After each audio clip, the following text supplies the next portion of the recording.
ময়দানে, খন্দকের ময়দানে হক এবং বাতিলের মধ্যে পার্থক্য করার বহুত বড় মাধ্যম ছিল তলোয়ার। কিন্তু এখন হক এবং বাতিলের মধ্যে পার্থক্য করার বহুত বড় মাধ্যম হলো সিল বা ভোট।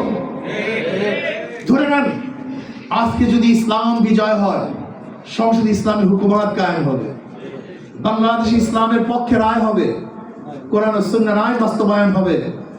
আর যদি ভোটের মাধ্যমে ইসলাম বিজয় না হয়, ডেমোক্রেসি, সোশ্যালিজম, ক্যাপিটালিজম, কমিউনিজম এই বাস্তবায়ন হবে।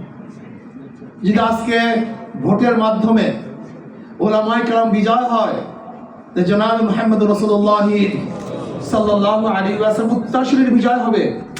আর যদি ভোটের মাধ্যমে ওলামায়ে কেরাম বিজয় না হয়, Socrates, Plato, Aristotle, Montesquieu, Locke, রুশোদের উত্তরসূরির বিজয় হবে। কত ক্লিয়ার, কত স্পষ্ট।